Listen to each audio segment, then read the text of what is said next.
Ya, Bapak Ibu, kalau begitu saya serahkan kepada Pak Ivan untuk boleh memulai sesinya.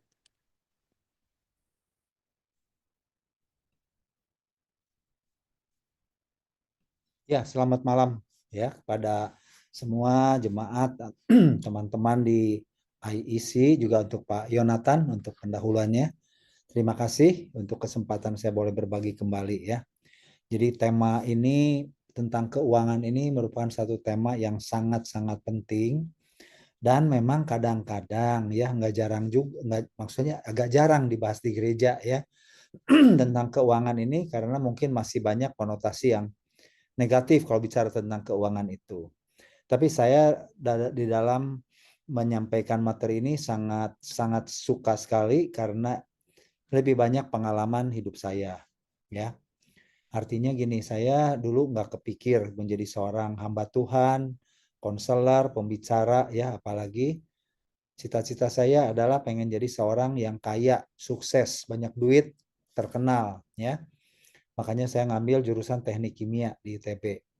Lulus di teknik kimia juga, lanjutin ke Amerika, ngambilnya chemical engineering juga.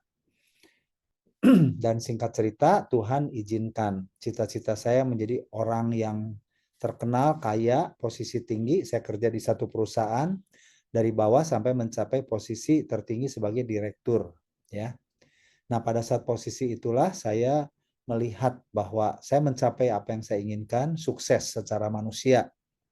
Tapi ternyata di titik itu saya depresi. Saya pengen mati ya, nggak ada artinya hidup itu. Kenapa? Karena saya merasa kosong ya. Keluarga saya, relasi dengan istri, dengan anak-anak juga nggak bagus. Ya, duit banyak, status tinggi, tapi hati kosong. Baru dari situ saya merasa tidak jelas hidup saya konseling satu hamba Tuhan, dan beliau mengatakan bahwa saya salah jurusan. Ya, bukan orang teknik, bukan orang kimia, tapi kamu adalah people oriented, orang yang senang memperhatikan orang, senang ngajar, ya senang menasihati orang. Nah, singkat cerita dari situlah akhirnya saya memutuskan untuk keluar dan kuliah di saat di Malang ya selama setahun lebih. Baru dari saat itu saya lanjutin lagi ke Amerika, ngambil kuliah di Denver Seminary, ngambil counseling licensure. Dan disitulah baru saya melihat ternyata banyak sekali masalah-masalah saya yang sebenarnya dibukakan. Ya, jadi sekali lagi saya keluar dari pekerjaan di usia 44 tahun dan sampai sekarang saya melayani sebagai seorang konselor di bidang keluarga, karir dan keuangan. Ya, itu sekira perkenalan singkat ya. Istri saya Lia, anak saya dua, Michelle dan Raymond ya. Michelle sudah menikah, jadi status saya baru ganti, baru jadi opa ya. Jadi baru punya cucu usianya 8 bulan. Itu kira-kira ya teman-teman sekalian. Oke, untuk mempersingkat waktu, saya langsung mulai aja ya. Oke, saya share screen. Teman-teman bisa bisa ini semua ya. Bisa lihat ya ininya, share Nah, screen-nya. Pak Ivan bisa. Oke, jadi becoming financially resilient in a biblical way ya. Ini satu tema yang diberikan kepada saya, bagaimana kita menjadi tangguh, menjadi kuat, menjadi lentur secara finansial, secara firman Tuhan. Ini satu topik yang bagus sekali ya. Nah, saya memulai dengan satu pertanyaan ya. Apakah Anda setuju enggak bahwa uang itu bukan segalanya? Betul enggak? Ya, tapi segalanya butuh uang. Jadi kalau bicara ya uang bukan segalanya ya. Tapi emang segalanya juga butuh uang. Jadi antara suka dan nggak suka kita akan terlibat di dalam masalah keuangan. Ya, sadar nggak sadar ya uang itu ada menjadi satu bagian di dalam hidup kita. Jadi saya sebagai seorang konselor, masalah-masalah keluarga, konflik suami istri ya di dalam keluarga seringkali berhubungan dengan masalah keuangan. Ya, dan masalah keuangan ini bukan hanya kurang uang. Ini yang hal yang menarik yang perlu kita sadari ya, Bapak Ibu Saudara sekalian, bahwa kalau bicara orang bicara soal keuangan tuh kenapa sih ya? Nah, orang banyak memikirannya wah mungkin kurang uang ya. Sebenarnya enggak. ya. Dari yang konseling ke saya, ya, itu kalau bicara keuangan, apalagi setelah waktu zaman COVID pandemi kemarin, ya itu masalah keuangan benar-benar digoncang habis, ya. Saya tanya sama Bapak Ibu sekalian, kira-kira yang bermasalah secara keuangan itu golongan menengah ke bawah secara finansial atau menengah ke atas? Ya, coba pikirkan. Sepintas kita pikir mungkin menengah ke bawah, tapi enggak. Dari 10 klien yang saya hadapi, 9 itu menengah ke atas. Orang yang stres, depresi, ya, karena bukan nggak punya uang, tapi karena income-nya turun, ya, karena omsetnya berkurang banyak, karena penjualannya drastis turun. Tapi orang yang menengah ke bawah itu merasa ya cukup-cukup aja. Mereka sudah terbiasa mencukupkan dengan apa yang ada. Nah, itu yang menarik ya. Jadi sekali lagi kalau bicara tentang masalah keuangan, sekali lagi coba pikirkan, apakah itu benar-benar karena masalah uangnya atau apa? Nanti kita akan bahas di sini ya. Jadi sekali lagi uang bukan segalanya tapi segalanya. Nah, sekarang saya ingin bertanya ke yang berikutnya. Coba Anda tuliskan ya, nggak perlu disampaikan. Menurut Anda, sekarang masalah keuangan Anda saat ini tuh apa? Ya, kayak saya waktu kasih 1 menit, coba tuliskan. Saya ikut ini mungkin juga ada masalah keuangan, mungkin juga nggak ada, ya. Tetapi paling tidak coba sebutkan kira-kira menurut Anda apa sih masalah keuangan yang saya hadapi saat ini?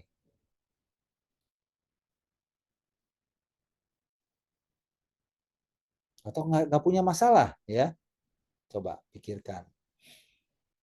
Ya, setiap orang pasti punya problem, ya, termasuk masalah keuangan. Nah, sekarang menurut Anda, kalau ditanya, saya sekarang punya masalah keuangan tuh apa sih? Dalam bentuk apa? Income-nya kurang, atau kekhawatiran masa depan, takut nggak cukup, takut gimana? Silahkan dituliskan ya. Atau juga mungkin saya kebanyakan uang nih, bingung mau dikemanain. Boleh transfer ke saya.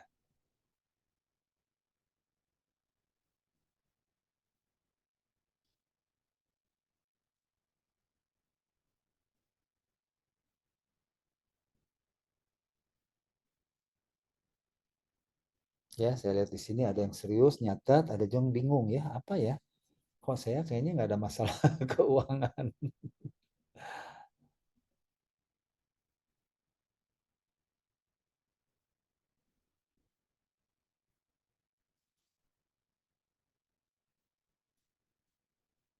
Oke, kalau Anda bingung ya, saya akan lanjutkan. Kira-kira apa sih tanda-tandanya kalau orang tuh punya masalah keuangan? Ya, kita bicara dari simptomnya apa sih? Bagaimana saya bisa mendeteksi bahwa saya tuh atau mungkin keluarga saya, orang tua, orang atau anak atau siapa, saya tuh kayaknya ada problem dalam keuangan. Yang pertama ya, kita biasanya relasinya buruk. Jangan dibalik ya. Relasi buruk bukan berarti keuangan, tapi kalau Anda ya mengalami masalah keuangan yang belum diselesaikan, Anda pasti punya relasi yang buruk. Anda punya relasi misalnya sebagai suami istri juga berantem, ya, dengan orang lain juga bermasalah, dengan atasan, dengan bawahan, ya, atau bahkan dengan diri sendiri. Karena relasi itu tidak hanya dengan orang lain, ya. Relasi yang buruk itu relasi ada 3 ya. Satu relasi dengan orang lain, relasi dengan diri sendiri.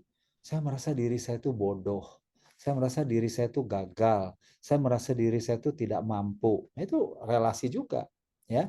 Jadi kalau Anda punya masalah keuangan mungkin aduh saya ini bodoh sekali ya. Kenapa nggak begini? Kenapa nggak begitu? Harusnya begini, harusnya begitu. Itu bisa terjadi, ya. Atau mungkin juga relasi dengan Tuhan. Tuhan, kenapa engkau nggak berkati aku? Kenapa engkau izinkan ini terjadi? Nah, itu otomatis ya. Waktu zaman COVID itu banyak sekali pertanyaan. Mengapa? Why? Dan nggak pernah ada jawabannya. Ya, kita nggak mengerti. Jadi sekali lagi, coba Anda refleksikan ya. Kalau saya punya masalah keuangan, salah satu tandanya adalah relasi saya dengan orang lain, dengan Tuhan, dengan diri sendiri itu pasti buruk. Pasti nggak merasa banyak kemarahan ya, banyak ketidakpuasan dalam hidup saya itu. Itu satu tanda yang pertama. Oke. Yang kedua, ya, ada perasaan serakah, ya. Kayaknya nggak puas. Wah, ini kayaknya nggak cukup. Merasa diri itu miskin. Nah, ini menarik ya. Orang miskin itu ada dua loh, ya. Miskin memang karena miskin, secara fisikal memang miskin, atau secara mental yang miskin. Ya, saya katakan gini, kenapa? Karena banyak orang yang sebenarnya mampu, tapi maunya diberi, barunya ditraktir, maunya gratis, ya. Itu baru dia mau. Kalau dia suruh nraktir, dia suruh ngasih, dia suruh nyumbang, oh itu paling susah sekali. Karena merasa diri, saya nggak punya uang. Nggak punya uang bilangnya ya. Padahal uangnya banyak atau ada gitu. Nah itu keserakan. Atau pelit ya. Nah kalau pelit itu dalam hal pengeluaran itu pelit. Nah kita perlu bedakan pelit dengan irit. Apa bedanya pelit dengan irit itu? Kalau orang irit ya, dia tidak mau mengeluarkan uang kalau memang nggak perlu. Tapi dia akan keluarkan uang kalau memang itu dibutuhkan. Bukan masalah jumlah ya. Mau jumlahnya besar, kalau butuh, kalau perlu, dia akan keluarkan. Itu irit namanya. Ya. Tapi kalau ya meskipun uangnya sedikit, tapi memang dia merasa nggak penting, nggak perlu, dia nggak akan keluarkan. Itu irit, hemat. Yang itu yang positif. Tapi kalau pelit, ya, pelit itu nggak mau ngeluarin sama sekali. Mau butuh, mau nggak butuh, ya berat sekali, pelit. Ya, ada orang pelit kepada orang lain, ada orang pelit kepada diri sendiri. Nah, ini juga banyak ya. Atau iri hati. Ya, waduh kalau lihat orang lain punya uang lebih dari kita tuh kita panas saat itu. Kalau lihat orang lain rumahnya lebih bagus, rumahnya lebih besar, mobilnya lebih baru, ya ada perasaan kayaknya tuh nggak enak. Ya, kapan nih aku bisa kayak dia ya? Nah ini tanda yang kedua. Ya selain relasi, coba apa Anda serakah nggak? How much is enough itu nggak tahu.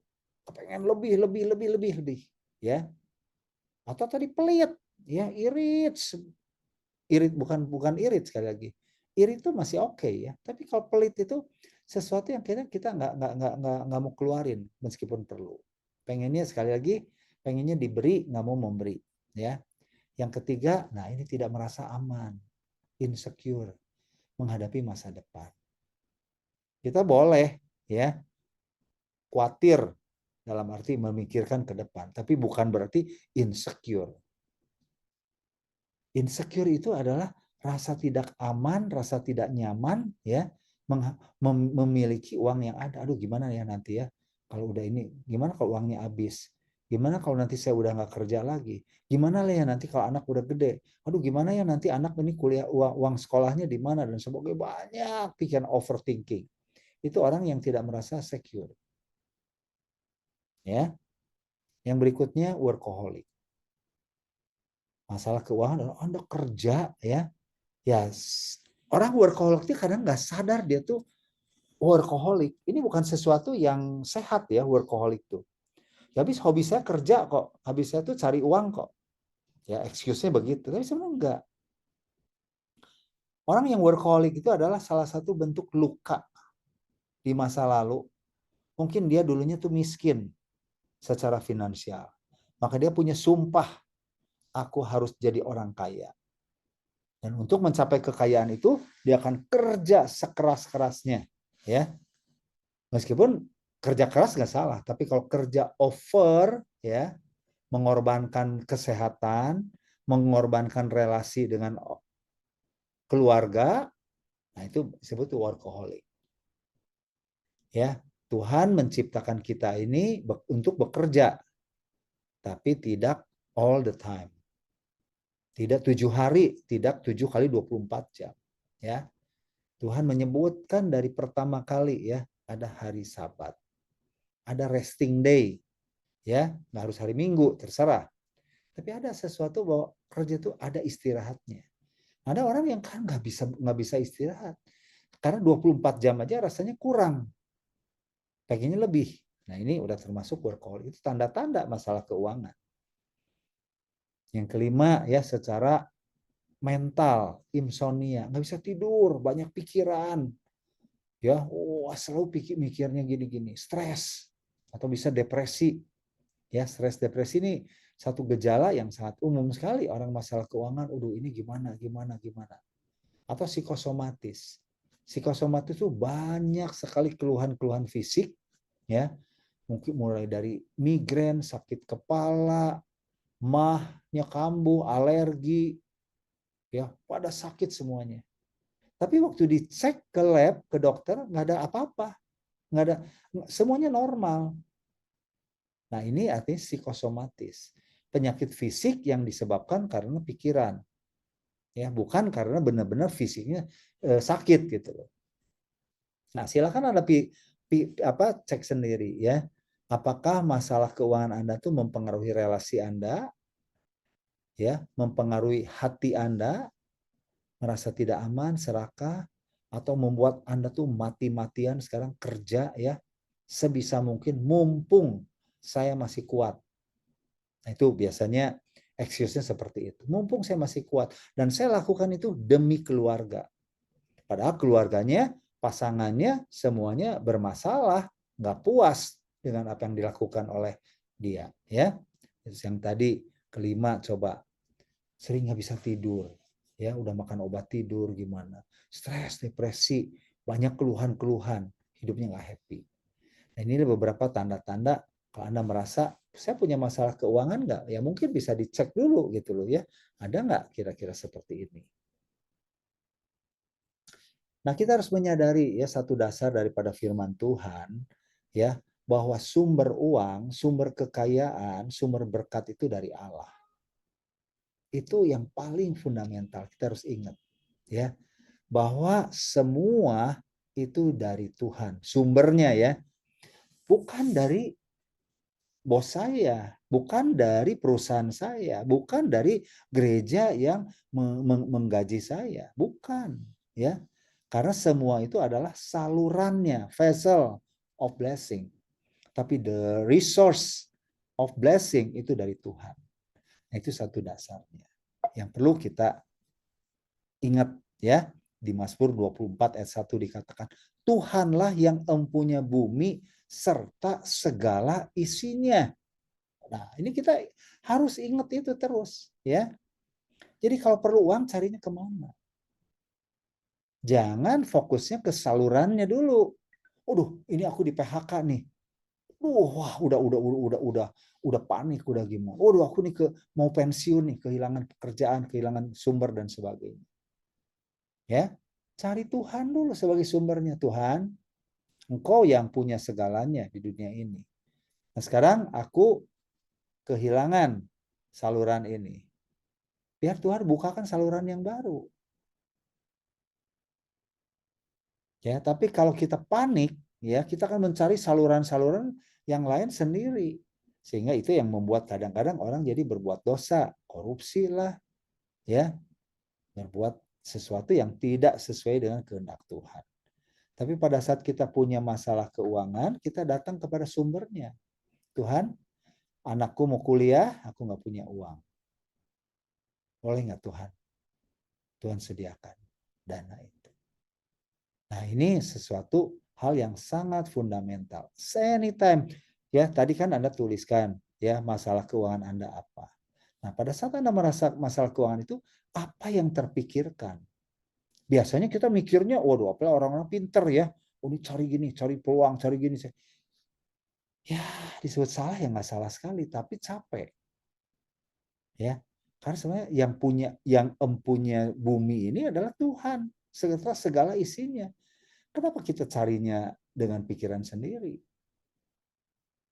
Ya, mau pindah pekerjaan, mau ngelamar, mau gimana, nggak punya tabungan dan sebagainya. Ya, ini yang saya perhatikan, akhirnya fokusnya kepada kekuatan kita. Lagi, sumber daripada segala berkat adalah dari Tuhan. Tuhanlah yang empunya bumi serta segala isi. Seluruh dunia, ya. Jadi bukan hanya berlaku di Singapura, di Indonesia. Seluruh dunia itu punya Tuhan. Bayangkan. Ya, dan banyak mungkin kesaksian-kesaksian bagaimana kita dicukupkan, ya, karena kita datang sama sumbernya. Apa yang perlu kita khawatirkan, gitu, ya. Oke, lanjut kita teruskan. Nah, saya mau bagikan di sini 7 masalah keuangan. Yang pertama, ya, orang punya masalah keuangan kita lihat karena tidak memiliki tujuan keuangan. Ini salah satu masalah yang paling banyak, ya, yang saya dulu juga sama. Saya tidak punya memiliki tujuan keuangan. Sebentar.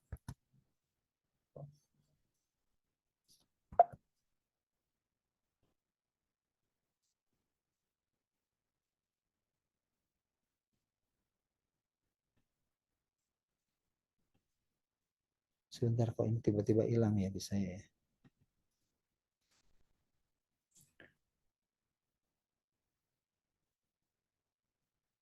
7 masalah keuangan yang pertama nggak memiliki tujuan keuangan.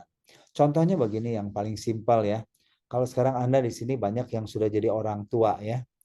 Misalnya anak Anda tuh minta satu kali, Dad, can I have money? Mungkin uh, let's say mungkin cuman apa 50 dolar atau $100 gitu. Anda kasih nggak? Dad, can I have $100? Silakan, boleh nggak Anda? Kalau Anda sebagai orang tua langsung dikasih nggak? Halo? Enggak langsung dikasih. Tanya dulu buat apa? Buat apa? Ya buat apa aja, yang penting kasih dulu aja. Nanti apa nggak usah tanya-tanya, nanti aku pikirin sendiri kalau ada uangnya gitu. Dikasih nggak?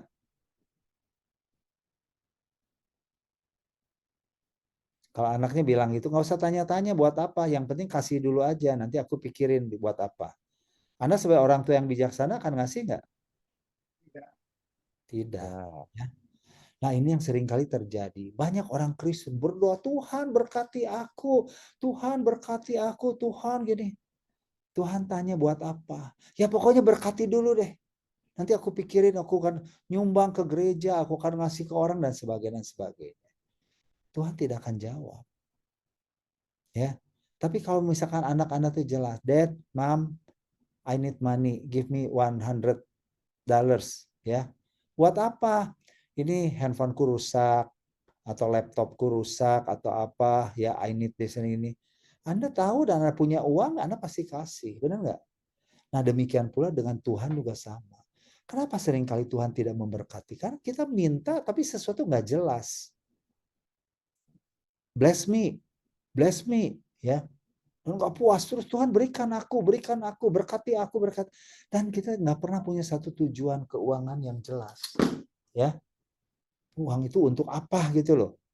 Berapa banyak jumlahnya dan sebagainya. Ini yang saya pikir setiap kita coba sekarang tanya. Seumpama Tuhan tanya, ya, Tuhan ingin memberkati kita. Anda bisa nggak menjelaskan, Tuhan, aku butuh nih untuk kuliah anak sekian ribu dolar, sekian puluh ribu dolar. Aku tuh kepengen sekali untuk melunasin hutang sekian, sekian, sekian. Nah itu benar-benar jelas. Anda doakan Tuhan yang punya sumbernya. Ya, yang kedua, ini yang banyak. Pengeluaran lebih besar daripada pendapatan. Nggak ada budget, ya. Pokoknya ada uang berapa, habisin. Ya, gimana nanti aja gitu. Kalaupun kayaknya nggak ada uang, wah bersyukur nih ada kartu kredit nih, limitnya besar. Nah sekali lagi kartu kredit itu bukan income, ya. Kartu kredit itu adalah untuk kenyamanan. Nah, banyak orang kenapa bisa pengeluaran bisa lebih besar dari pendapatan? Nggak ada budgetnya, nggak pernah ditulis. Nggak pernah tahu saya punya kebutuhan tuh berapa. Ya, ini yang jadi masalah yang kedua. Pak Iwan perlu kita share slide-nya. Oh, nggak ada ya? Iya, tadi hilang. Sorry. Dibantu aja. Gimana nih? Oke. Sorry. Thank you untuk ngingetin. Ada nggak sekarang? Ya, kelihatan. Ada ya? Ya. Ya tadi, jadi tidak memiliki tujuan keuangan. Ya, jelas ya. Harus jelas, kalau Anda mau benar diberkati Tuhan, Anda harus punya satu tujuan. Oke Tuhan, planning saya mau kerja sekian, sekian, saya butuh dana sekian. Tuliskan. Percaya Tuhan akan berikan kalau memang itu sesuai dengan kebutuhan Anda. Yang kedua tadi, pengeluaran lebih besar dari pendapatan. Dan sekali lagi ini terjadi bukan ya lebih banyak dari menengah ke atas. Ya, saya dulu ingat saya masih kerja ya dulu. Coba gaji saya kalau bisa dulu gaji saya 400.000 sebulan. Kalau aja gaji saya 1 juta ya, wah saya pasti happy. Cukup lah. Udah gaji saya 1 juta tetap kurang. Ya, karena saya nggak pernah tulis, nggak pernah catat, nggak pernah rancangkan kebutuhan. Sampai berapapun istilahnya nggak pernah cukup. Ya, Anda lihat sekarang tuh. Yang pengeluaran lebih besar dari pendapatan itu siapa? Gitu, ya, coba orang-orang kaya yang punya perusahaan besar, banyak juga yang kaya hutangnya gede sekali. Jadi jangan dikira kalau perusahaan besar orangnya ini itu selalu lebih kaya, belum tentu loh. Rumahnya besar, ya, cicilannya juga gede. Nanti tiba-tiba disita bank, nggak tahu ya. Yang ketiga tidak ada kepuasan tadi. How much is enough for me? Nggak pernah tahu. Yang penting tadi ini berhubungan dengan serakah tadi ya. Nggak pernah ada puas. Berapapun yang Tuhan berkati Anda merasa kurang ya. Kalau ditanya Anda orang kaya bukan? Oh enggak. Dia tuh lebih kaya. Orang lain lebih kaya. Sekarang definisi kaya itu apa? What is rich in God's eyes gitu loh. Ya. Kekayaan itu bukanlah dinilai. Jadi bagaimana Anda mengukur seseorang itu kaya? Bukan dari apa yang dia miliki loh. Tapi apa yang dia bisa berikan. Itu satu prinsip yang menurut saya itu Anda perlu ketahui. Kekayaan tidaklah diukur dari apa yang dia miliki. Tapi kekayaan diukur dari berapa yang dia bisa berkati orang lain. Makanya kenapa Tuhan Yesus sangat-sangat menekankan tentang persembahan janda dengan 2 keping itu, uang itu. Banyak, bukan dari value. Ya, jadi sekali lagi kekayaan Anda itu tidaklah diukur dari how much you have, but how much you give. Ya, semakin Anda bisa jadi berkat buat orang lain, semakin Anda menjadi kaya. Yang keempat, tidak bisa menikmati uang, ya. Tidak enjoy. Tuhan berkati gimana ya? Ini tadi orang yang sangat irit, pelit. Ya. Uang tuh disimpan, simpen ya. Karena juga banyak kekhawatirannya nanti. Jadi nggak bisa menikmati. Nah, ini yang seringkali menyedihkan hati Tuhan. Ya, Anda bayangkan aja, seumpama nih, sekali lagi, yang paling simpel kan gambarannya kan orang tua dengan anak. Ya, seumpama Anda sebagai orang tua, ya, Anda diberkati Tuhan, Anda kepengen lah, ya, membuat anak Anda tuh happy. Lalu Anda kasih misalkan, ya, let's say ya $50 atau $100. Ini nak, ya, jadi mami kasih kamu $50, you just spend, ya, enjoy untuk makan yang enak. Biasa kamu makan di food court terus, sekali-kali makan di cafe yang fine dining atau apalah misalkan. Ya, Anda kasih $50 atau $100, saya nggak tahu standar di Singapura berapa. Lalu anak Anda itu ya, udah meskipun tidak mau memakai itu, ya beli aja di food court yang 5 sampai $10. Ya, sayang uangnya. Padahal Anda udah bilang nggak apa-apa, ini nikmatin aja. Ya, I want you to be happy. I want you to enjoy.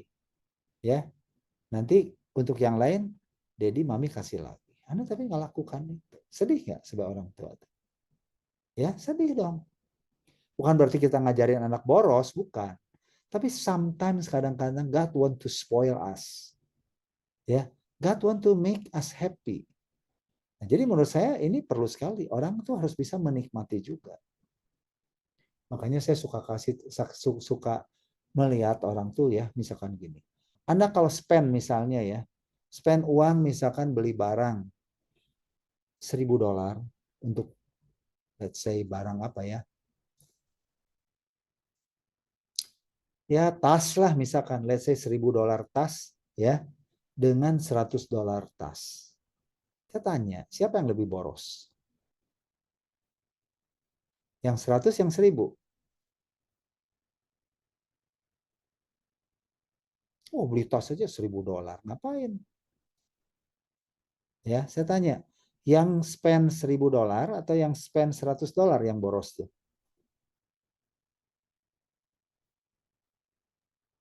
Boleh? 1.000 Yang 1.000 karena lebih banyak, lebih mahal. apakah boros itu berdasarkan jumlah? Enggak. Kalau sekarang income Anda misalkan 100.000, Anda spend $1.000 itu nothing, only 1%. Tapi kalau income Anda misalnya ya, cuma misalnya apa? Tadi saya bilang tuh 1.000 dengan 100 ya. Income Anda cuma $200, $300. Anda spend 100 itu too much, itu boros. Nah ini yang suka salah. Banyak, oh dia boros sekali. Nah boros nggak boros itu tergantung dari how much you have. How much God bless you. Kalau Tuhan berikan, misalkan sekarang di perusahaan ya, nih kalau di Indonesia nih, perusahaan kan mobilnya juga yang bagus banget, apa itu boros? Enggak. Kan memang income-nya juga besar, asetnya juga tinggi. Masa perusahaan besar gimana mobilnya, mobil Kijang itu, mobil Innova kan nggak bisa juga. Tapi kalau Anda Innova aja sebenarnya nggak mampu ya, Anda beli Innova itu boros. Paham ya? Nah ini bicara juga sesuatu yang seringkali kita judgmental sama orang lain gitu.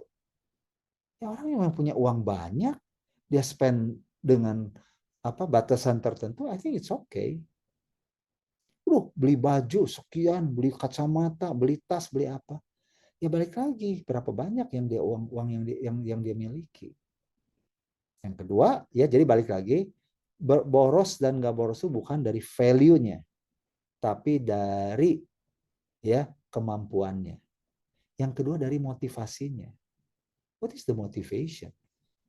Untuk pamer, show off sama orang, ya untuk apa? Nah itu sesuatu yang nggak benar gitu loh. Tapi kalau memang dia, ya contoh lah, yang lebih simpel lagi misalnya makan lah ya. Saya tuh ya orangnya senang makan, kuliner apa. Saya kalau beli baju ya, nggak harus branded, nggak gimana. Saya baju biasa aja. Tapi kalau untuk makan, saya spend makanan mahal, sekali-kali saya berani. Istri saya mungkin untuk makanan dia nggak terlalu. Tapi mungkin untuk kayak sepatu buat dia misalnya ya, sepatu tuh harus enak dipakai. Dia berani spend misalnya sepatu mahal karena memang enak. Nah itu bukan bicara boros. Ya, jadi sekali tolong jangan diingat, jangan judgmental juga kalau orang spend more, ya kita lihat kemampuan dia ada nggak. Terus motivasi balik lagi, Tuhan pengen kita nih enjoy dengan berkat itu. Selama itu memangnya butuh, semakin itu memang perlu dan kita suka dan kita mampu, that's okay. Ya. Yang kelima ya, terlibat hutang yang besar. Nah, ini pola ngutang ini yang tadi yang saya bilang tuh. Satu big problem. Kenapa bisa misalnya tadi ya pendapatan pengeluaran lebih besar ya salah gampang ngutang. Nah, pola ngutang ini apalagi sekarang difasilitasi dengan kartu kredit, dengan loan, dengan apa yang sangat mudah sekali. Apalagi di Indonesia nih pinjol, pinjaman online. Wah, itu benar-benar tuh monster. Monster sekali. Ada gampang sekali untuk bisa pinjam dengan hanya modal KTP saja. Tapi interestnya, dendanya itu besar sekali. Ya. Yang keenam, sebagai keluarga kadang-kadang tidak ada kesepakatan bersama sebagai suami istri. It become a problem. Ya, suami dengan istri punya secret masing-masing dalam hal uang ini. Itu pasti Tuhan nggak berkati. Yang ketujuh, ya, this generation itu gampang sekali cari uang tuh. Benar nggak? Dan ini kadang-kadang dengan misalkan Bitcoin atau saham apa yang kayaknya, cepat sekali bisa kaya. Tapi cepat juga bisa habis. Ya, nah ini mental pengen cepat kaya. malas untuk kerja keras. Ini jadi problem. Nah, mungkin kalau saya listkan bisa ada yang lebih lagi ya. Tapi sekali lagi ya, Anda coba lihat lagi ya. Ini masalah keuangan yang pertama, Anda punya nggak tujuan keuangan yang pasti? Anda pengeluaran dan pendapatannya tuh tercatat nggak? Termonitor nggak? Yang ketiga, Anda puas nggak dengan apa yang Anda sekarang ini? Ya, bisa enjoy nggak? Karena sebenarnya kadang-kadang orang kalau nggak enjoy ya mau dikasih berapa juga tetap aja nggak enjoy. Punya hutang yang besar nggak? Ya kalau bicara hutang mortgage rumah gitu, saya pikir masih oke. Karena Anda hutang ya, tapi setiap tahun ya nilai yang Anda hutang, nilai Anda asetnya juga bertambah. Tapi kalau hutang untuk sesuatu yang konsumtif, itu yang bahaya. Ada nggak kesepakatan suami istri? Dan yang ketujuh, masalah malas, pengen cepet kaya. Ya. Nah, jadi dari situ ya kita lihat dari apa? Dari masalah keuangan Anda, kemudian juga tanda-tandanya dan 7 masalah keuangan. Kita coba pikirkan, kalau saya punya masalah keuangan itu, mengapa Tuhan izinkan saya mengalami masalah keuangan? Saya pernah waktu dulu saya punya perusahaan toko buku rohani ya. Wah, buka cabang cepat sekali. Dan akhirnya saya terlibat banyak juga hutang ke bank apa, dan akhirnya ujung-ujungnya endingnya bangkrut perusahaannya. Ya, saya tanya mengapa Tuhan izinkan? Karena itu bisnisnya bisnis toko buku rohani lagi, bookstore. Ya, nah Anda juga mungkin bisa bertanya, mengapa Tuhan izinkan masalah keuangan ini? Ya, nah saya mau bagikan 2 hal. Yang pertama, God wants to have a relationship with us. Salah satu ya seringkali kalau kita udah terlibat dalam masalah keuangan, kita lupa Tuhan. Kita panik sendiri ya, kita fokus kepada kekuatan kita, kemampuan kita ya, fokus kepada saluran, akhirnya relasi kita dengan Tuhan tadi kan nggak bagus. Makanya kenapa Tuhan izinkan supaya tuh kita kembali kepada Tuhan. Ya, the source of everything. Yang kedua, seringkali batasan kita ini terlalu sempit. Mungkin kita keluar di PHK, keluar dari pekerjaan atau karena sebenarnya ada satu berkat yang baru yang Tuhan nggak pikirkan. Saya keluar dari perusahaan ya sebagai gaji direktur dan kuliah konseling dan sekarang hanya sebagai konselor ya. Kalau bicara secara pandangan manusia ya, waduh itu jauh sekali income-nya. Tapi saya melihat blessing, the new blessing yang Tuhan berikan gara-gara saya mengikuti ya kehendak Tuhan itu jauh luar biasa. Gak pernah kekurangan. Ada aja berkat itu. Ya, nah, jadi sekali lagi kalau Anda sekarang pernah bertanya, Tuhan, kenapa Tuhan izinkan aku ngalamin hutang? Kenapa Tuhan izinkan aku seperti ini, kok susah? Dan pertama, cek dulu relasi saya dengan Tuhan itu gimana. Yang kedua, Anda kepikir nggak bahwa ada berkat lain yang sebenarnya Tuhan sediakan, tapi kalau Anda ngegerutu, Anda marah, Anda kepahitan, ya nggak bisa ngelihat itu. Ya. Nah, jadi sekali lagi kesimpulannya dari akar masalah finansial itu apa sebenarnya? Ya. Nah, sekali lagi dari semua yang saya amatin gitu ya. Ini kita lihat dari dasar firman Tuhan, karena di mana hartamu berada, di situ hatimu berada.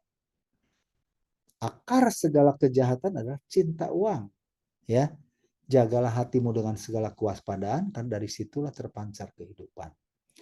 Nah, saya mau katakan, setiap orang kalau yang konseling dengan saya bicara dengan keuangan, saya nggak bahas masalah keuangannya.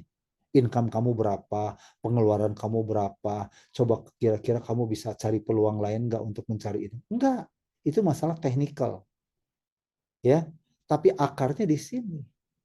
Jadi akarnya adalah masalah keuangan itu adalah masalah hati. It's about our heart, ya. Hati yang terluka, hati yang hancur, hati yang beku, hati yang terikat. Jadi Coba Anda pikirkan ya, dari tadi 7 masalah keuangan itu, semuanya itu bicara tentang hati. Orang yang dulu direndahkan, ya hatinya terluka.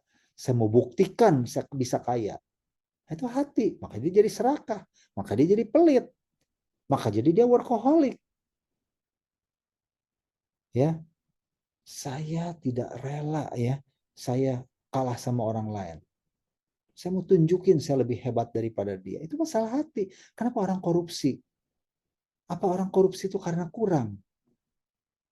Benar nggak Bapak Ibu? Coba pikirkan.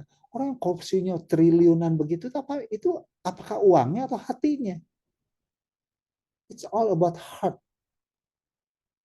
Ya, jadi masalah keuangan, kalau saya orang konseling keuangan, saya coba cek. Ya hatinya tuh gimana? Dia sedang marah, kecewa, iri hati, atau apa gitu loh, atau tidak puas, tadi semua disebut hati. Ya, jadi balik lagi kita ke hati. Dan bicara hati itu related kepada masalah kerohanian, spiritual problem. Ya, jadi mudah sekali kalau bicara masalah keuangan, jangan langsung bicara teknik mencari duit yang banyak, teknik mengeluarkan dan seterusnya. Itu hanya temporary. Kenapa orang judi? Ya, apa kurang duit? Ya mungkin menurutnya ya kurang duit, tapi enggak.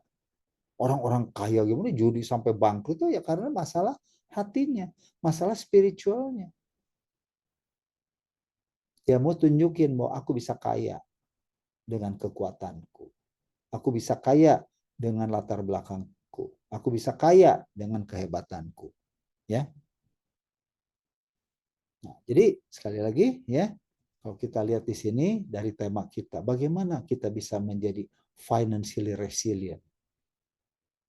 Jawabannya adalah nggak bisa. Ya, karena kekuatan manusia itu terbatas. Bagaimana saya bisa kuat? Bagaimana saya bisa tangguh? Bagaimana saya bisa kreatif? Semakin saya pengen jadi kuat, semakin saya bisa tangguh, saya makin frustasi. Tapi solusinya di sini adalah financially dependent. Itu solusinya untuk bisa menjadi financial resilient itu adalah kita harus financially dependent to the source of finance, which is God kembali. Ya, itu yang saya pikir perlu untuk benar-benar kita sadari ya, teman-teman sekalian, bahwa bicara tentang masalah keuangan itu bukanlah masalah yang, karena ya kalau kita lihat banyak seminar-seminar ya, apa Rich Dad Poor Dad kayak gitu, bicara teknik-teknik investasi apa semua. Kenapa gagal kebanyakannya? Hanya beberapa saja yang berhasil. Karena fokusnya kepada uangnya. Nah, kita sebagai anak-anak Tuhan, balik lagi, uang itu adalah netral. Uang itu adalah bisa jadi berkat, bisa jadi blessing, bisa juga jadi kutuk, bisa juga jadi berdosa. Ya. Jadi poinnya bukan masalah resilient dalam arti kuat menghadapi tantangan gimana, nggak akan kuat. Ya. Kalaupun kuat, kita bisa cenderungnya membuat kita jadi salah jalan. Jalan pintas istilahnya. Ya, wah, saya harus tunjukin nih sama orang bahwa saya resilient, saya bisa tangguh, saya bisa ini kan. Meskipun mungkin dibungkus dengan kata-kata doa, ya dengan kata-kata apa, tapi kenyataannya hatinya gimana? Kalau hatinya nggak tertuju sama Tuhan, bisa aja dia ngomong, oh saya bersyukur ya, saya diberkati Tuhan. Tapi sebenarnya dia tidak mengandalkan Tuhan. Dia hanya memakai satu packaging bungkus bahwa dia menggunakan kata Tuhan. Nah, ini banyak saya lihat. Ya, kayak contoh misalnya orang mau pamer, mau sombong, ya, dia pakai kataan berkat Tuhan. Dia siapa yang mau sharing ya di gereja atau di dia maju. Saya bersyukur ya Tuhan kasih saya proyek sekian miliar. Saya bersyukur ya Tuhan berikan saya uang untuk beli rumah sekian-sekian. Yang kelihatannya mungkin itu satu testimoni. Tapi kita lihat bahwa sebenarnya kalau hatinya tidak tertuju benar-benar ke Tuhan, itu hanya masalah kesombongan aja. Ya, bahwa saya mau menunjukkan bahwa saya hebat, saya luar biasa, tapi menggunakan istilah rohanisasi, bahwa Tuhan Tuhan. Nah, pertanyaannya, kita harus cek benar nggak orang itu dekat sama Tuhan? Benar nggak apa yang dia dapatkan itu untuk memuliakan Tuhan? Atau saya untuk memuliakan diri sendiri menggunakan cara-cara dengan Tuhan. Nah, ini yang kadang-kadang tipis itunya batasannya. Ya, teman-teman sekalian, dan itulah kira-kira yang saya mau bagikan supaya nanti banyak Q&A-nya ya. Ini waktunya udah habis ya. Atau ya masih ada sedikit tapi nggak apa-apa lah ya. Jadi kesimpulannya, biarlah damai sejahtera Allah yang melampaui segala akal akan memelihara hati dan pikiran kita di dalam Kristus Yesus. Ya, jadi poinnya adalah, kesimpulannya dalam masalah financially resilient ini adalah it's about your heart, it's about your mind. Ya, apakah itu ada di dalam Tuhan atau itu adalah di dalam pemikiran kita. Ya, janganlah kerohanian itu tuh dijadikan sesuatu bungkusnya saja. Tapi konten kita, how much we are really dependent on God. How much we really acknowledge, ya, mengakui bahwa memang sumbernya itu dari Tuhan. Ya, saya ngalamin, ya. Bayangkan Bapak Ibu, umur 44 tahun, ya, saya udah keluar kerja, saya sudah kehilangan income tetap. Tapi yang tadi saya ngalamin, new blessing-nya apa? Saya bisa ke Amerika 4 tahun kuliah. Saya bisa menikmati, saya bisa mengalami rekonsiliasi dengan keluarga. Ya, setelah saya jadi konselor juga, waktu saya juga sangat-sangat fleksibel sekali. Saya bisa membayangkan kalau dulu saya nggak keluar, mungkin saya akan jauh lebih kaya secara uang. Tapi saya mungkin tidak akan bisa enjoy my life. Ya, itu aja mungkin yang saya mau bagikan kepada teman-teman sekalian. Ya, jadi kesimpulannya adalah, coba ya, cek hati kita. Cek relasi kita dengan Tuhan sejauh mana. Ya, apakah saya nih mau jadi financially resilient atau saya mau belajar untuk financially dependent, totally to the source. Ya, karena dalam pengalaman hidup kita, ya, sebenarnya nggak ada orang yang benar-benar tuh kekurangan. Ya, kekurangan itu sangat relatif sekali. Ya, saya inikan lagi, suka tanya gini, apa sih definisinya orang miskin dan orang kaya? Kalau Anda ditanya misalnya, Anda kaya atau miskin secara finansial, bukan, oh saya kaya dalam Tuhan gitu. Ya, itu terlalu teoritis. Tapi kalau ditanya, Anda merasa diri Anda kaya atau miskin? Atau biasa-biasa aja ya, bahasa orang Indonesia tengah-tengah aja. Ya, kalau Anda ditanya, Anda tuh kaya atau miskin sih secara finansial beneran? Jarang sekali orang saya kaya. Ya, karena memang kita nggak pernah mendefinisikan kekayaan itu batasannya di mana. Tapi saya percaya di dalam firman Tuhan, di dalam Matius dikatakan, asal ada makanan dan pakaian, cukuplah itu. Nah, itulah garisnya.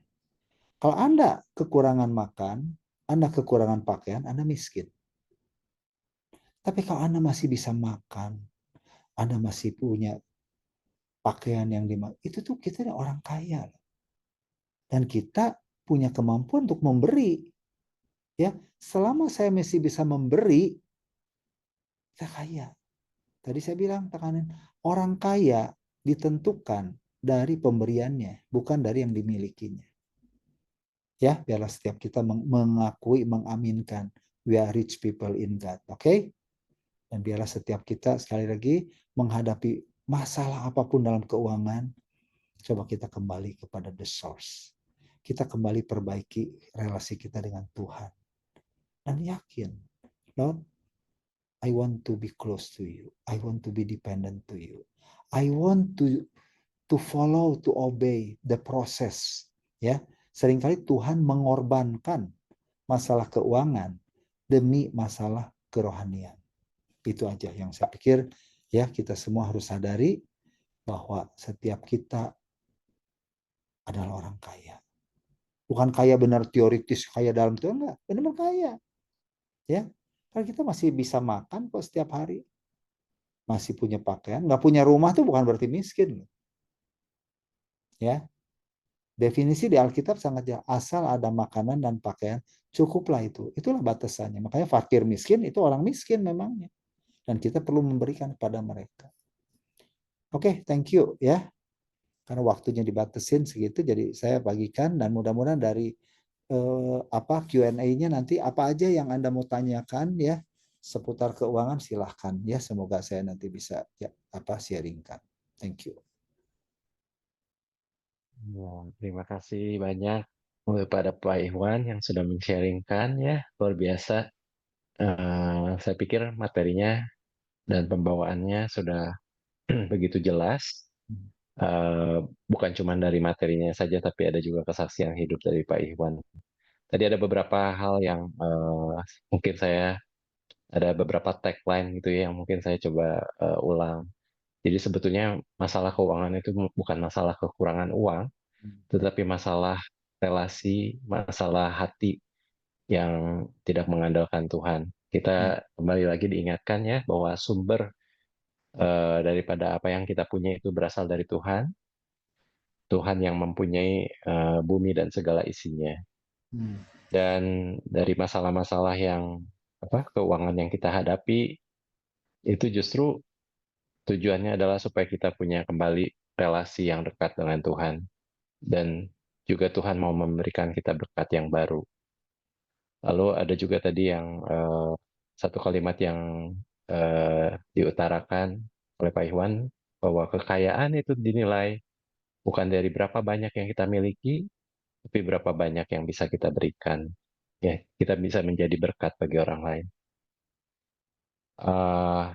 Dan kita juga belajar bahwa kita bukan bertujuan untuk mencapai financial resilience, tetapi sungguh kita mau financial dependent kepada Tuhan, yang adalah sumber dari segala berkat. Puji Tuhan untuk pemeliharaan Tuhan yang tidak ada habis-habisnya. Kita percaya semua dari kita yang sudah mendengarkan sudah diberkati. Dan pada saat ini kita ada kesempatan untuk bertanya jawab ya. Kalau ada yang mau bertanya, bisa silakan angkat tangan, bisa silakan bertanya langsung, buka suara, atau bisa juga di kolom chat untuk mengetik itu pertanyaannya. Ya, saat ini saya buka dulu, apakah ada yang mau buka mic ya untuk bertanya. Mungkin tadi sudah dipaparkan, wah ada pertanyaan yang ganjal nih, pengen segera ditanyakan ke Pak Iwan, bisa silahkan buka suaranya.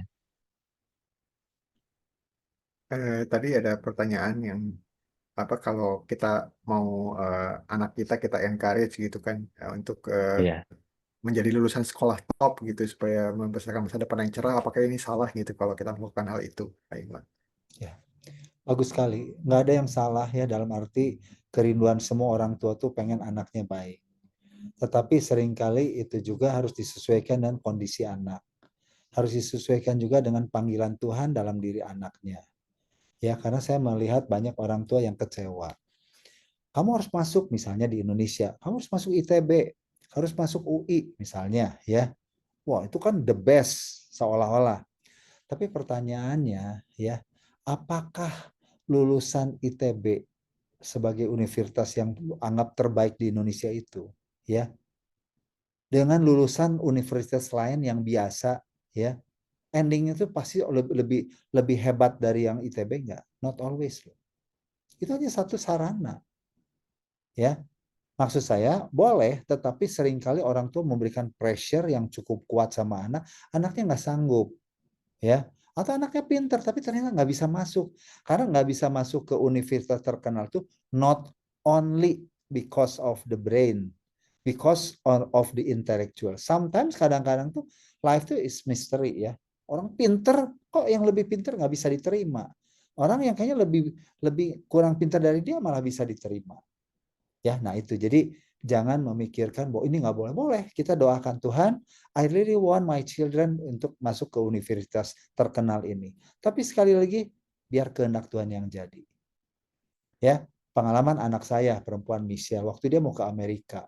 Dia diterima di 2 university. Satu di Biola University ya di Los Angeles, yang satu lagi di BU, Dallas Baptist University. Nah, kalau kita bicara mana yang lebih terkenal ya, jelas Biola University. Lebih segalanya lah ya. Nah, anak saya benar-benar berdoa, Tuhan, which one? Ya, dia benar menggumulkan dan Tuhan dengan jelas katakan bukan di Biola malah. Jadi bingung nanya ke 10 orang, 9 orang bilang ya Biola itu the best gitu dibandingin dengan Dallas. Tapi dia tanya Tuhan dan Tuhan bilang di Dallas Baptist. Nah, akhirnya dia taat sama Tuhan, dia pilih Dallas. Wah, bodoh sekali. Ya, tapi balik lagi di sana dia mendapatkan justru scholarship yang jauh lebih besar dan dia ketemu dengan teman hidupnya, suaminya sekarang. Jadi ada blessing yang lain yang kita nggak tahu gitu loh. Ya itu kira-kira jawabannya. Jadi boleh nggak? Boleh. Tapi jangan paksakan dan jangan jadi tuntutan dan pressure kepada anak, nanti anaknya stres. Anak akan merasa diri bodoh. Aduh, saya bodoh, saya gagal. Saya nggak bisa memenuhi harapan orang tua saya. Ya, padahal balik lagi, ya Tuhan bisa pakai siapapun juga, universitas manapun juga untuk membuat seseorang anak tuh memiliki masa depan yang baik. Itu aja, ya. Saya masuk ITB Teknik Kimia, saya nggak kepake sama sekali. Ya, tapi banyak teman-teman saya yang dulu nggak bisa masuk ke ITB, oh mungkin secara ininya juga kepake ilmunya. Ya, life is not mathematically ya, nggak bisa 1 tambah 1 2. Tapi sekali lagi bukan salah. Ya, tapi jangan itu jadi satu tuntutan buat anak karena itu akan banyak anak yang merasa gagal kalau dia tidak bisa memenuhi ekspektasi orang tuanya. Semoga menjawab ya. Oke. Ya, makasih Pak Ivan. Ya, itu pesan bagi kita ya, para orang tua yang anak-anaknya eh, mau masuk ke kuliah dan sebagainya. Ada pertanyaan satu dari kolom chat. Di zaman generasi Z, zaman AI, ya AI ini sekarang di mana-mana dipakai ya. Eh, karena AI ini maka akhir-akhir ini ramai juga soal PHK gitu. Jadi ada pekerjaan-pekerjaan yang tertentu gitu yang mulai di-replace gitu, digantikan dengan AI. Banyak pekerjaan baru juga tapi peluang baru seperti kripto gitu ya, Bitcoin. Jadi bagaimana pertanyaannya adalah bagaimana pandangan dari Alkitab tentang hal-hal yang baru ini seperti apa? Jual beli saham melalui trading kripto begitu dan AI mungkin ya. Pak Iwan, kalau Oke, boleh bagus dibantu. sekali ya. Ya. Yang pertama, kita tahu bahwa Tuhan menciptakan manusia ya, itu tuh luar biasa. Ya, manusia diciptakan menurut gambar dan rupa Allah. Artinya apa? Ya, ada sesuatu yang memang kita ini memiliki keistimewaan. Yang saya percaya tidak mungkin semuanya digantikan oleh teknologi, termasuk AI tadi.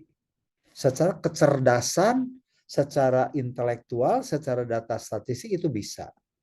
Ya, jadi banyak orang, waduh kalau gitu kita nggak butuh lagi, semua AI udah bisa jawab. Ya, AI itu prinsipnya kita harus tahu itu kan berdasarkan dari data-data statistik ya, kumpulin semua dan itu menjadi sesuatu yang mungkin itu bisa menolong, tapi nggak bisa menggantikan totally. Misalnya ya, dalam dunia kayak konseling, itu banyak orang yang bisa menggunakan AI juga. Tapi apakah AI bisa memberikan kasih, empati? Itu nggak bisa. Ya, apakah AI bisa memberikan satu kreativitas penciptaan? Ya, AI memberikan kreativitas sesuai dengan apa yang sudah ada, dia bisa berikan. Tapi penciptaan sendiri, seperti ya manusia bisa menciptakan sesuatu yang baru, itu nggak bisa. Ya, kritis, sesuatu yang kritikal. Jadi kalau menurut saya, bisa nggak itu ada satu tantangan, satu hal yang ini bisa dalam hal job pekerjaan tadi. Tapi balik lagi kan tadi hidup di dunia ini kan keseimbangan. Kalau ada yang hilang, pasti ada yang timbul sesuatu yang baru. Nah, jadi kayak tadi, gimana nih dengan pekerjaan-pekerjaan yang baru gini? Ya, apakah salah? Enggak. Balik lagi, check your heart. Ya, kayak Bitcoin gitu kan, itu atau apa saham atau apa, itu kan sebenarnya balik lagi juga kan perlu pemikiran, nggak cuma gambling begitu aja. Ya, tapi kalau Anda nggak ngerti, Anda main saham dengan gambling, itu hatinya adalah untuk judi. Tapi kalau Anda memang punya kemampuan dan Anda perhatikan saham yang baik, ada ilmunya juga kan, technical analysis, fundamental analysis atau apa, I think it's okay. Ya, karena balik lagi namanya job itu, kalau saya ini kan Tuhan ada orang yang job itu kalau pakai dari John Holland Theory ya, ada 6. Satu, tangannya terampil, dia bisa bikin apa aja tangannya. Nah, itu kan sesuatu yang kita bisa perhatikan. Kedua, otak, investigatif, thinking person, ngulik ya. Ketiga, artistic, dia bisa creating something. Keempat, helping people, empathy, love tadi. Kelima, enterprising, menggunakan mulut, jago ngomong ya, marketing, sales atau apa. Yang keenam, organizing. Nah, dari 6 itu kita bisa lihat gitu, dengan perkembangan ekonomi gimana aja, tetap peluang-peluang dari 6 typical job itu pasti dibutuhkan. Ya, itu aja sih. Jadi don't worry ya, kemajuan teknologi justru kita manfaatkan AI ini untuk menambah pengetahuan. Contoh misalnya kayak dulu di Jepang ya, dulu kita belajar matematika 1 ditambah 3 ya, berapa kali berapa sama dengan berapa gitu kan, itu harus di luar kepala. Nah terus tiba-tiba ada kalkulator ya. Nah di Jepang tuh nggak lagi orang harus ngafalin itu, terus menggunakan kalkulator, menggunakan kayak sempoa kayak gitu-gitu untuk memanfaatkan kemajuan itu, tapi dia daya pikirnya kan tetap jalan ya, lebih cepat, lebih bagus. Jadi I believe Tuhan mengizinkan kemajuan teknologi itu bukan untuk mematikan peluang manusia, peluang karir itu, tapi untuk juga improve jadi lebih hebat, lebih cepat dalam bentuk yang berbeda. Itu aja ya. Iya, terima kasih Pak Iwan.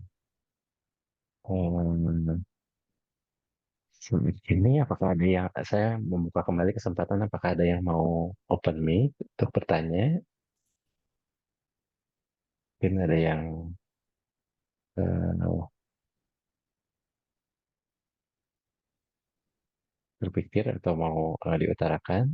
Daripada nggak bisa tidur malam ini ya, silakan tanya apa aja, nggak masalah. Ini kan ngobrol-ngobrol, nggak usah terlalu tegang ya. Ya, sambil dipikirkan mungkin saya ada satu pertanyaan ya. Jadi soal dunia saat ini yang terus bergejolak ya. Saat ini memang dunia ini sangat tidak menentu gitu, apalagi ekonomi juga tidak menentu ya. Kita baca berita seperti ya yang paling terkini adalah soal tarif gitu ya dari Amerika Serikat. Soal belum lagi masalah inflasi yang sangat persisten gitu. Inflasi itu sepertinya susah banget gitu untuk masih terus nempel gitu. Begitu supply chain dunia yang semakin sulit karena banyak sekali anti globalisasi, ekonomi ada disruption. Jadi semakin kita dengar berita gitu, kita semakin khawatir ya rasanya. Tidak ada yang pasti gitu. Bagaimana caranya kita sebagai anak Tuhan bisa menanggapi situasi dunia yang saat ini? Iya. Jadi satu hal, bagaimana sebagai anak Tuhan ya balik lagi kembali bahwa dunia ini memang tidak ada yang pasti. Yang pasti itu cuma satu, ketidakpastian. Ya, yang pasti terjadi itu adalah ketidakpastian. Itu pasti selalu ada. Tapi justru melalui ketidakpastian, melalui satu tantangan itu, disitulah kita sebenarnya ada satu kepastian yang lain adalah Tuhan. Bahwa whatever happen ya, Tuhan yang pegang kendali. Semua ada dalam kendali Tuhan sebenarnya. Ya, Nah, itu yang membuat kenapa kita jadi khawatir, jadi apa begitu berita dan semuanya itu hanya sebagai satu sebenarnya masukan. Tapi jangan menjadi satu fokus kita sebagai satu, waduh ini kita ke depan gimana dengan adanya seperti itu. Ya, kita boleh memikirkan, tapi yang utamanya kita tetap percaya, ya, karena kita sebenarnya dari generasi ke generasi juga ngalamin krisis-krisis dunia itu udah bukan cuman sekarang, dari dulu juga ada, ya. Tapi kalau kita perhatikan berapa banyak sih melalui krisis itu orang tuh benar-benar tuh hancur, nggak ada sebenarnya, ya. Yang benar-benar hancur krisis itu sebenarnya orang yang balik lagi hatinya tidak diperbaharui. Tapi kalau hati kita tetap terpaut sama Tuhan, ya kita kekuatannya dari Tuhan. Dan pada saat pikiran hati kita tenang, ya, kreativitas, pikiran itu jauh lebih jernih. Tapi pada saat kita terpaut pada berita, terpaut kepada ini, terus hati kita jadi nggak tenang, jadi takut, jadi khawatir, jadi tambah nggak bisa mikir, ya. Jadi sebenarnya kemampuan kita untuk bicara secara kreativitas atau apa juga bisa berkurang banyak pada saat pikiran kita takut, pikiran kita cemas, pada kita khawatir. Jadi kita boleh baca berita, boleh baca ini, tapi tetap dasarnya kembali fokus kepada kebenaran firman Tuhan. Itu aja, ya. Oke, makasih Pak Iwan. Kita lihat ada Pak Charles ya. Mungkin ada pertanyaan Pak Charles. Silakan. Ya, terima kasih. Selamat malam. Selamat malam Pak Iwan. Ya. Ya, puji Tuhan karena saya dengar bahwa Bapak juga hamba Tuhan. Ya, dan apa yang Bapak sampaikan itu betul-betul korelatif dengan firman Tuhan, Pak. Bahwa tergantung dari hati dan akan naik ke motivasi. Masalah finansial ini bukan kan hanya kepada pribadi kita sebagai anggota gereja. Saya tiba-tiba terpikir tentang gerejanya, gitu. Ya, bagaimana pandangan Bapak dengan ada gereja yang dia lebih fokus untuk jadi mega church dibanding dengan dana yang begitu besar, sebenarnya bisa buka pos begitu banyak. Sehingga menjangkau jiwa lebih banyak. Ya, jadi saya langsung tergelitik. Ya minta maaf lah, Tuhan ampuni. Apakah ini hati si hamba Tuhan dan motivasi dia?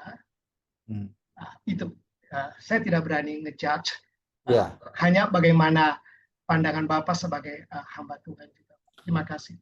Ya, balik lagi saya juga nggak tahu ya bagaimana hatinya.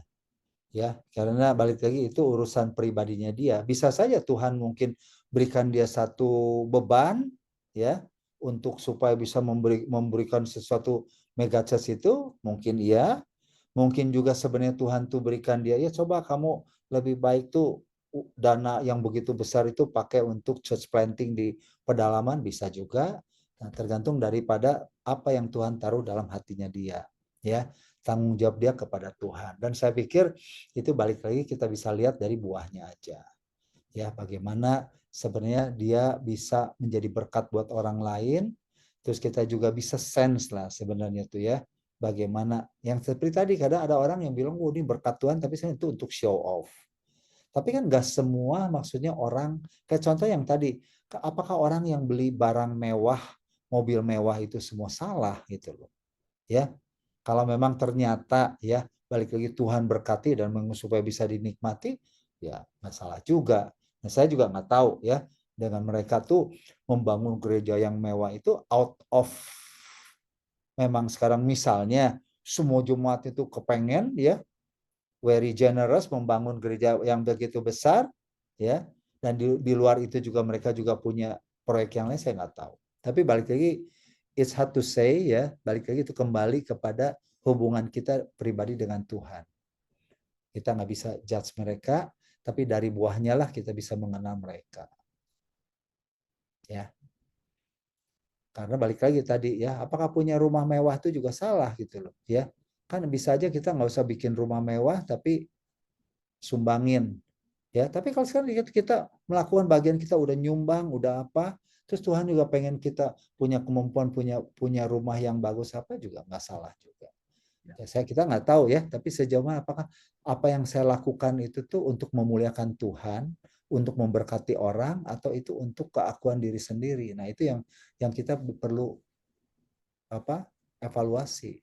Sebenarnya dia lakukan itu tuh untuk apa gitu. Ya. Terima kasih, Pak. Ya, mungkin apa ya, yang menjadi rambu itu adalah apakah jadi batu sandungan.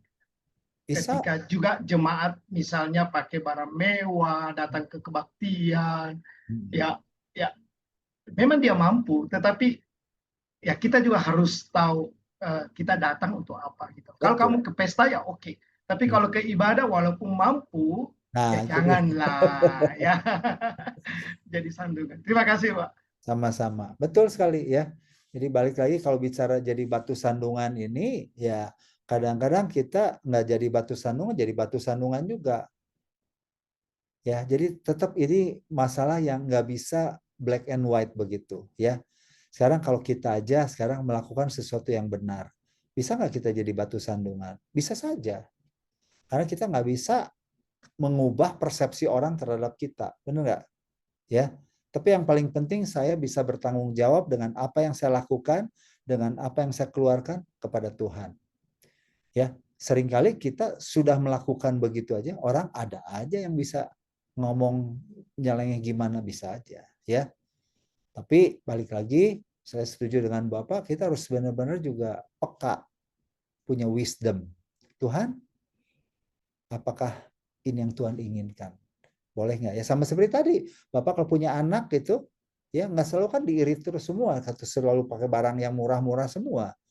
Somehow ada, misalkan ya kita juga mau pengen melihat mereka menikmati. Asal jangan sekali lagi over, berlebihan dan menjadi sesuatu yang tidak baik. Ya, bagus sekali pertanyaannya. Thank you, Pak. Ya, terima kasih Pak Iwan. Ini ada pertanyaan berikutnya ya. Di kolom chat dulu, uang sering menentukan security dari seseorang. Jadi ada orang yang feeling secure, insecure. Kalau kurang uang, jadi insecure, menjadi workaholic, stres, depresi, bolak-balik seperti lingkaran setan. Bagaimana orang bisa keluar dari lingkaran ini? Ya, jadi balik lagi. Jadi ada dua ekstrim ya yang kita dalam kekristenan itu terjadi. Ada orang yang merasa uang itu tuh bukan sesuatu yang perlu dipikirkan.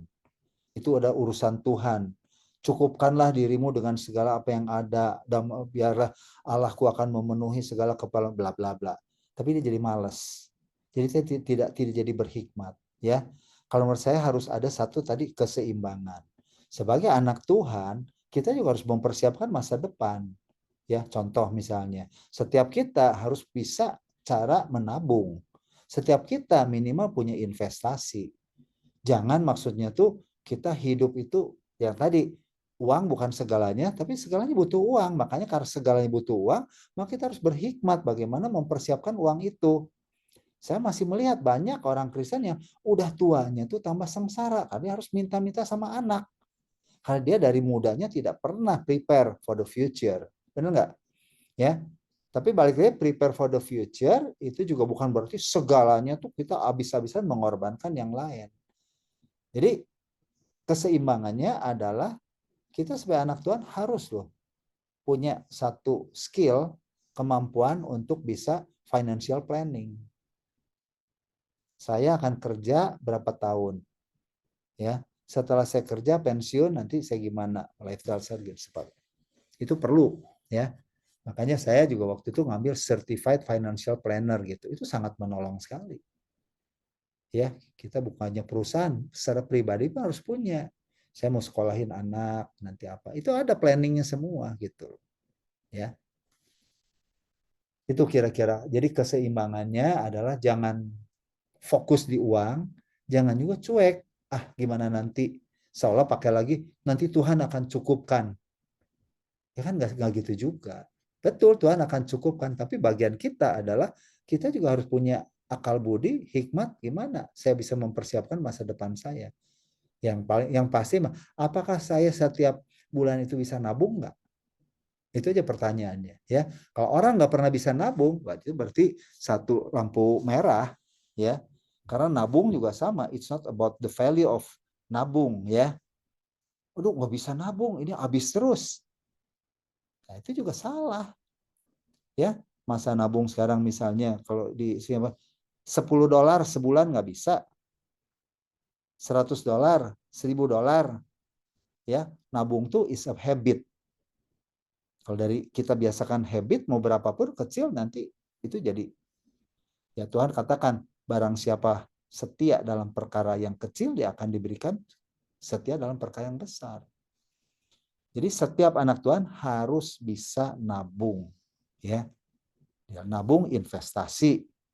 Nah, itu sesuatu yang prepare for the future. Ya kayak di Indonesia dulu ya. Banyak hamba Tuhan yang punya uang bingung. Makanya begitu ada investasi bodong itu pada ketipu tuh hamba Tuhannya. Kasihan. Ya kan nggak ngerti.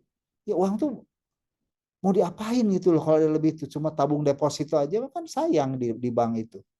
Nggak ada bunganya, malah tergerus sama inflasi. Ya, jadi menurut saya sebagai anak Tuhan kita juga perlu memikirkan, belajar tentang misalnya investasi ya, yang tadi kayak beli saham atau apa atau properti atau apa yang memang untuk future tuh value-nya bisa nambah. Ya kalau nabung itu kan menjaga uang jangan sampai hilang. Tapi kalau investasi itu melakukan sesuatu supaya uangnya tuh bertumbuh, berkembang. Kalau nabung tuh nggak bertumbuh sebenarnya, cuma uangnya nggak hilang aja. Nah, hal-hal gitu yang kita sebagai orang Kristen perlu belajar juga tentang investasi itu. Ya. Pak Iwan. Mungkin sedikit follow up nanti tentang soal menabung ya. Salah satu anggapan yang kita lihat gitu untuk generasi zaman sekarang atau generasi masa kini itu mereka justru apa mereka tuh bekerjanya keras tapi begitu mereka mendapatkan penghasilan mereka tuh kebiasaannya langsung dihabiskan juga gitu. Ya. Jadi eh, mereka nggak kepikiran untuk menabung gitu. Mereka lebih mengutamakan gaya hidup mereka gitu. Nah, cara pemikiran yang seperti ini itu tidak baik karena apa? Karena seperti yang tadi bilang ya, kita perlu punya kebiasaan juga untuk menabung. Tapi khususnya untuk generasi yang milenial ini, bagaimana cara kita untuk meng-approach mereka untuk supaya mereka juga bisa merubah cara pandang mereka gitu ya? Ya. Karena kadang-kadang agak sulit juga kan memahami eh, generasi yang baru ini. Ya. Jadi itu satu pertanyaan yang baik, balik lagi ya. Jadi kembali lagi bukan dengan ngasih tahu bahwa itu nggak bagus atau apa. Tapi kembali lagi coba cek motivasinya. Ya. Apa istilahnya kalau saya ini kan ke hatinya. Ya, cek dulu ke hatinya. Kamu kepikir nggak untuk masa depan itu kira-kira misalnya ya, kamu tuh mau misalkan kalau bisa udah berkeluarga ya, saya nggak sama keluarga. Nah, itu kan start dari hatinya. Nah, kalau sayang, nah gimana kira-kira kamu bisa nyiapin untuk ini? Seumpama kalau sekarang habis nggak punya, memang betul kamu bisa punya uang, tapi balik lagi, kalau uang itu tiba-tiba pas nggak ada, terus gimana? Nah, hal yang lain yang kadang-kadang untuk generasi muda ini adalah kita sebagai orang-orang yang memang lebih dewasa, kita perlu ngasih tahu tapi bukan nyuruh, bukan melarang, tapi ngasih masukan. In my opinion, apakah wise nggak kalau kamu bisa sisihkan dari uang yang ada ini untuk investasi untuk apa for the future? Nah, biasanya generasi muda ini belajar dari kegagalan. Bukan belajar dari apa yang dikatakan. Tapi pada saat kita ngasih masukan dan kemudian dia mengalami itu akan satu ya kayak apa sih? Kalau nggak kena tembok duluan ya nggak jerak gitu ya.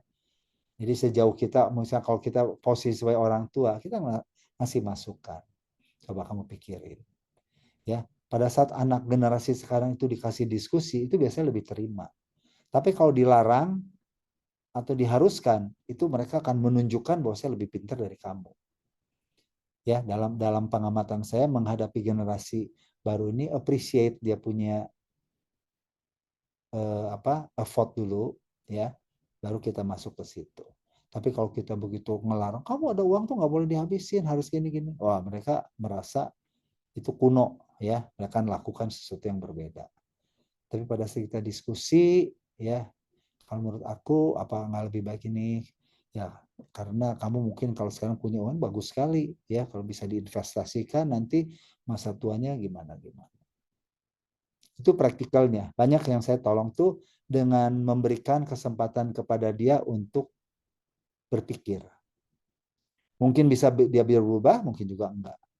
Tapi at the end dia akan menyadari bahwa apa yang sebenarnya begitu dikasih satu kebebasan itu mereka lebih mau berubah daripada diharuskan. Ya, itu pendekatannya ke generasi muda. Ya, terima kasih Pak Iwan. Mungkin ada satu pertanyaan lagi yang follow up tadi ya, mengenai orang tua. Sampai kapan kita sebagai orang tua juga bisa mensupport keuangan anak eh, yang sudah dewasa secara bijaksana, supaya mereka bisa lebih berdikari Ya, atau independen gitu. ya itu yang Jadi, sering kali kita memutuskan. Orang tua nggak bisa memutuskan sendiri, harusnya dua arah, ya, dengan anak itu.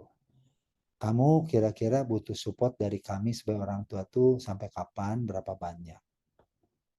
Ya, seringkali orang tua mengira-ngira atau berasumsi, makanya nggak mungkin nih harus begini. Tantang anaknya. Ya, biar dua-dua belah pihak itu jadi ada kesamaan. Ya, apakah selama nggak kerja, atau selama belum dapat kerja, atau setelah mencapai umur berapa. Nah, balik lagi, setiap keluarga berbeda-beda. Ya, dalam hal ini. Jadi sampai umur berapa, sampai kapan, ya sampai benar-benar dua-duanya ada satu kesepakatan. Anaknya pengen ya terus saja selama aku belum dapat kerja. Nah, orang tua kan sebagai bijak nggak bisa. Ya, saya mungkin akan support kamu sampai 1 tahun ini atau 2 tahun ini, dan after that, that's your own responsibility. Ya, kalau di Amerika kan 18 tahun itu udah jelas gitu ya. Tapi kalau kita buat orang Asia, ya nggak ada sesuatu batasan umur atau apa. Misalnya bisa aja, ya kalau kamu udah menikah, we will stop the support. Kira-kira begitu. Jadi tiap-tiap orang beda-beda ya. Tapi ada satu orang tua punya satu boundary yang jelas. Dan itu tidak boleh sepihak sampaikan. Ya, jangan mendadak. Oke, mulai bulan depan aku stop ya. Kan nggak bisa begitu. Reasonnya apa? Kamu sekarang udah berkeluarga, kamu sekarang ini, ya we can just support you sampai sejauh mana, berapa banyak. Itu aja kira-kira ya. Ada boundary-nya, nggak bisa terlalu bebas juga. Kan itu nggak mendidik juga. terima kasih Pak Iwan jawabannya. Sepertinya waktunya sekarang sudah habis ya untuk Q&A. Mungkin ini ada satu pertanyaan terakhir di kolom chat. Sejauh mana peranan gereja di dalam membangun jemaat yang kehilangan pekerjaan atau kesulitan ekonomi? Jadi ini tentang peranan gereja. Apakah ada semacam perekonomian pekerjaan Allah dalam berorganisasi gereja? Mungkin ini lebih peranan gereja dan komunitas Ya. Kristen gitu ya, peranannya. Ya, kalau saya pikir dari gereja itu adalah komunitas tadi ya, care group misalnya. Itu sangat-sangat menolong sekali. Bagaimana ya dengan kelompok kecil itu, care group itu, kita bisa mengetahui the real situation-nya gimana, the real problem-nya gimana. Ya. Nah, jadi kayak tadi prinsip-prinsipnya bisa saling didiskusikan. Ini benar masalah uangnya atau masalah hatinya? Kenapa Tuhan izinkan ini? Ya, sama-sama saling support. Nah, pada saat sampai sejauh mana kita support, ya tadi kalau memang akhirnya memang dia udah nggak punya makanan, nggak punya apa, ya kita bertanggung jawab untuk support each other. Yang kedua, ya kita tolong dia bukan hanya memberikan uangnya, tapi kreativitasnya, cari peluangnya. Ya, waktu zaman COVID ada seorang yang di PHK tiba-tiba suaminya, ya, dan ini benar-benar masalah sekali. Saya bilang, kira-kira apa yang sebenarnya yang bisa dilakukan dalam keluarga? Nggak ada. Nah itu kan karena udah panik. Misal istri Anda kira-kira apa yang bisa? Oh dia jago masak, nggak bisa masak jualan. Itu kan kreativitas. Yang kedua adalah oh dia nggak bisa masak, tapi dia orangnya kenalannya banyak, ya jualan online, ya cari teman yang bisa bikin barang atau jual masakan, dia pasarin, ada juga income-nya. Yang ketiga ya ada satu lagi, dia kehilangan tapi dia punya satu kemampuan, dia bercocok tanam. Dia waktu itu akhirnya budidaya jamur atau apa di belakang rumah aja akhirnya banyak sekali. Jadi dalam membantu masalah itu jangan fokus ke masalahnya tadi. Tuhan ciptakan kita sebagai pribadi yang penuh dengan kreativitas, daya cipta, peluang, ya. Jadi saya nggak bisa sebutkan banyak apa macam, tapi banyak lah dalam care group itu. Misalnya satu orang punya perusahaan, dia punya apa butuh pekerjaan, ya itu juga salah satu. Jadi banyak cara, nggak tahu, sama-sama berdoa dan Tuhan akan tunjukkan which way gitu, ya. Tapi peranan gereja tadi saya pikir kelompok kecil itu penting, ya, karena itu sangat-sangat bisa kita saling mengenal satu dengan yang lain itu lebih dekat daripada sebagai satu gereja jemaat secara keseluruhan, ya. Oke. Terima kasih banyak untuk jawabannya. Luar biasa ya, Pak Ivan. Sekali lagi kita bersyukur untuk kesempatan malam ini. Eh, Mungkin masih banyak pertanyaan yang lain ya, apa bisa juga dikumpulkan secara offline. Tapi kita waktunya sudah habis malam ini. Dan sebelum kita berpisah, mungkin saya serahkan ke Darius ya. Mungkin kita Ya, ada foto sesi dulu. ya mungkin teman-teman kalau boleh apa memungkinkan untuk ke turn on kamera, jadi kita bisa sama-sama take picture dulu untuk malam ini.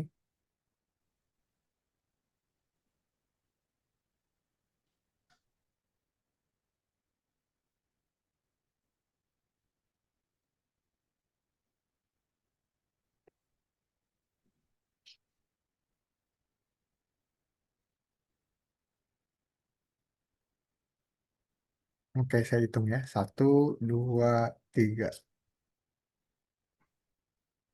Sekali lagi. Satu, dua, tiga. Oke. Setelah itu kita juga mau minta feedback ke teman-teman. Ini ada kita share. Tolong diambil mungkin 2-3 menit untuk diisi.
Juga mau mungkin tutup dalam doa, mau minta menginjil Deborah untuk pimpin kita dalam doa.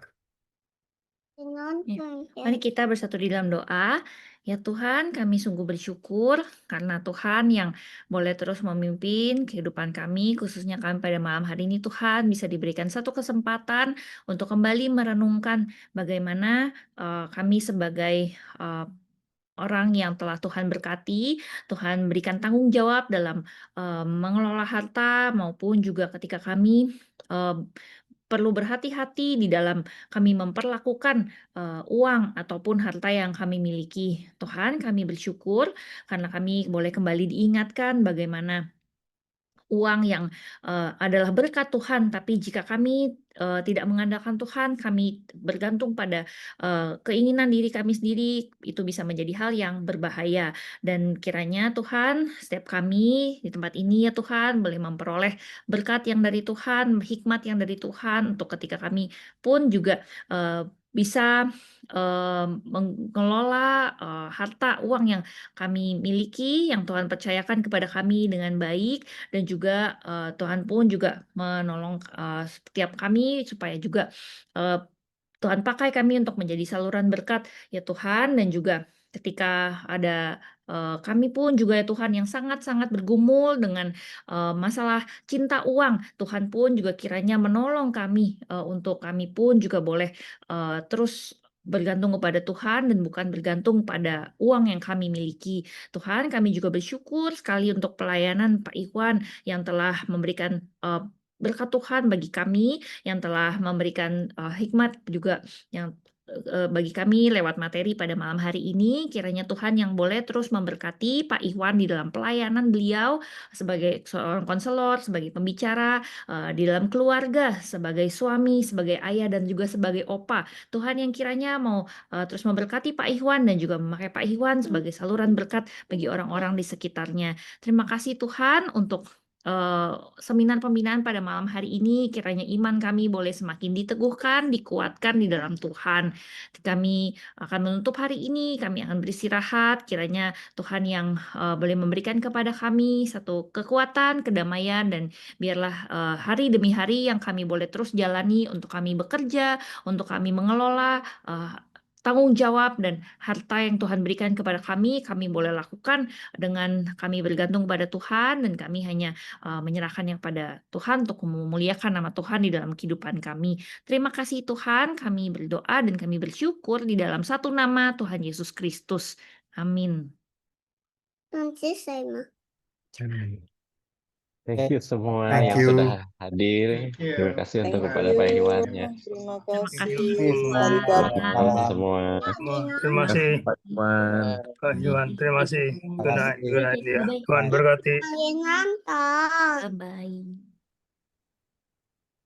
Terima kasih. Ya. Bye-bye dulu ya. Terima kasih Bapak Ibu sekalian, Tuhan berkati.